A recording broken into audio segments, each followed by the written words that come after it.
Let's start. So today we'll study about the syllabus and the first chapter of the syllabus of English of class 11th NCERT book. Syllabus इस प्रकार से बनाया गया है NCERT का कि जो स्टूडेंट है अपने डेली लाइफ में भी उसको कनेक्ट कर सके, क्योंकि अगर जो डेली लाइफ में कनेक्ट नहीं हो सकता कोई सिलेबस, फिर पढ़ने का कोई मतलब नहीं है। सबको पढ़ के टीचर ही थोड़े बनना है। तो जैसे हम मैथ्स पढ़ते हैं तो डेली लाइफ में हम कुछ भी मेज़र करना हो, या फिर हमें कोई साइज़ लेना हो, या फिर whatever which is related to mathematics like you are your financial calculation and all, तो हर चीज़ के लिए हर चीज़ की ज़रूरत पड़ती है। तो लिटरेचर जो है वो हमें सोसाइटी से कनेक्ट करता है। कहीं ना कहीं लिटरेचर में हम सोसाइटी जिसमें रह रहते हैं, या तो वो उसका रिफ्लेक्शन होता है, या फिर लिटरेचर जो लिखा गया होता है वो शायद काफ़ी फॉरवर्ड रहा हो, तो सोसाइटी को फ्यूचर में उस तरह से सोच करके लिखा गया हो, तो somewhere it is connected to the society. In this way this syllabus is designed by NCERT। तो पहला इसमें ये शॉर्ट स्टोरीज की कुछ कलेक्शंस हैं जो हम अभी देख रहे हैं। Lament by Anton Chekhov, pair of mustachios by Mulk Rajanand, The Rocking Horse Winter by D.S. Lawrence, Adventure of the Gary Dibbs by Arthur Conan Doyle, Papa's Moth, Arundhati Roy, The Third and Final Contingent, Jhumpa Lahiri, Glory Actualite, Bhavani Bhattacharya, The Luncheon by William Somerset Maugham, and there is some poetry collection which is The Peacock by Sujata Bhatt. Let Me Not to the Marriage of True Minds by William Shakespeare, Coming by Philip Larkin,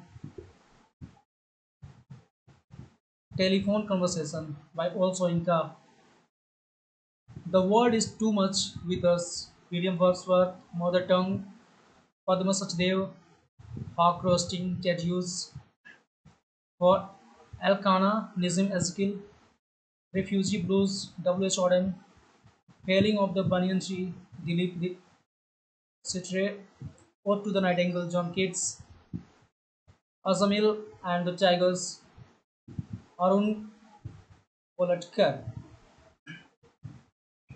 Essays introduction means there is some collection of essays. They are like this: My Watch by Mark Twain, My Three Passion Bertrand Russell, Pattern of Creativity S. Chandrasekhar, Tribal Wars G. N. Dev. What is the good book? What is a good book? By John Ruskin. The Story by E. M. Foster. The Breeze by Kumudini Lakhia. तो ये था syllabus of the own book का, which is an elective subject. वो the student who has taken English as elective subject in their tertiary way of studying, like in their 11th class.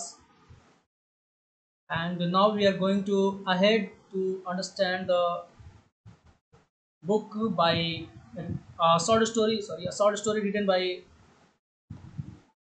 Chekhov, Anton Chekhov. The short story's name is The Lament. So here is the author, the Anton Chekhov, 1810 to 1904. He was born in a middle class family in Russia. He was a Russian writer. रसिया में पैदा हुए थे। बहुत अच्छे writer थे। इनकी बहुत सारी क्लासिकल राइटिंग अवेलेबल हैं, जो लिटरेचर को एक बहुत बड़ी सौगात है। और वो हरदम इंस्पायर करते रहेंगे सोसाइटी को, हरदम इंस्पायर करते रहेंगे लोगों को और अच्छा लिखने के लिए। 600 स्टोरीज इन्होंने लिखे थे।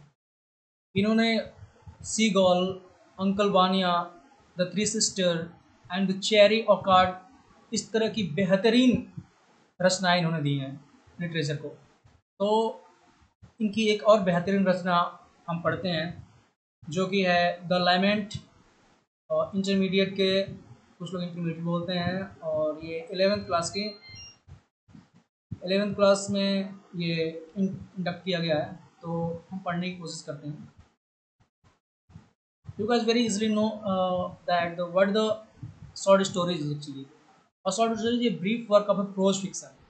Actually, short story में एक छोटा सा प्लॉट होता है. It is not that much detail description like novel, but it's a little bit.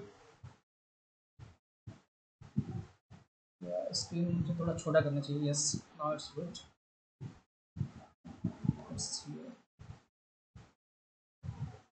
Okay, it's not being adjusted, but no, I can adjust it after the class. I'll adjust it for the most appropriate go. Okay, guys, just like this.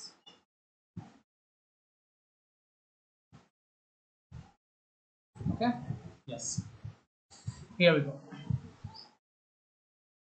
So this is the introduction of our story, but now without wasting the time, let's go to the actual story.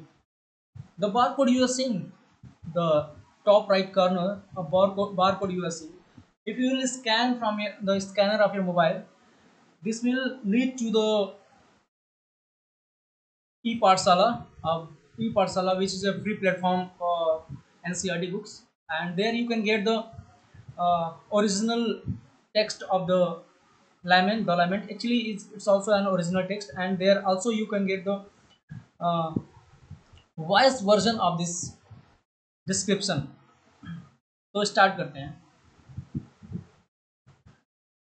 शाम हो रही थी, अंधेरा होने को था, और बर्फ चारों तरफ गिर रही थी. ये स्टोरी क्या है कि ऐसे आदमी की है, एक ऐसे बंदे की है जिसका नाम है आयोना. ION है इसकी स्पेलिंग है. वो बंदा दुनिया के सबसे बड़े दुख के साथ गुजर रहा था, और वो अपना दुख कितनी बार लोगों के साथ शेयर करने की कोशिश किया, लेकिन लोगों ने इग्नोर कर दिया. तो इस राइटिंग के माध्यम से एंटोन चेखव साहब ने हमें बताने की कोशिश की है कि जब आदमी बूढ़ा हो जाता है तो उसको कोई बात करने वाला चाहिए होता है, कोई उसको समझने वाला चाहिए होता है. ये स्टोरी मैं आप लोग को सिर्फ इसलिए नहीं पढ़ाऊँगा कि इसका प्लॉट आपको पढ़ा दिया और आपको बस एक स्टोरी समझ में आ गई कि एक आयोना बंदा है, वो अपने उसका लड़का गुजर गया है और जा कर के लोगों से अपने फीलिंग शेयर करने की कोशिश करता है, बट शेयर नहीं करता. That's the story, not that much deep in anything like that. यही स्टोरी यही है टोटल. बट इसमें हम समझने की क्या कोशिश करेंगे कि एंटोन चेखव ने कितनी अच्छी कोशिश की है कि सोसाइटी को समझा सकें कि जब आदमी बूढ़ा हो जाता है तो उसे एक साथ की ज़रूरत होती है, और ये हमारे यंगस्टर्स भी समझ सके, इसलिए NCERT के 11th के सिलेबस में इसको डाला गया. समझ रहे हो आप? तो इसकी इम्पोर्टेंस को समझते हुए आप इसको अपने पर्सनल लाइफ में भी उतारने की कोशिश करें. तो आयोना एक इसका प्रोटैगनिस्ट है स्टोरी का, जो जिसके पास एक कैब है जो घोड़े से चलता है. उस टाइम में ऐसे ही कैब हुआ करता था. एक्चुअली क्या होता है कि उस टाइम में स्लीग हुआ करती थी, एक व्हीकल हुआ करती थी जो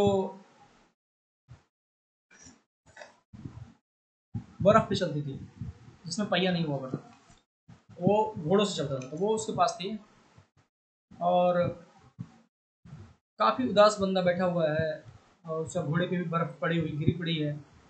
कोशिश करता है कि कोई मिल जाए जिससे मैं अपना दुख साझा कर सकूं. उसी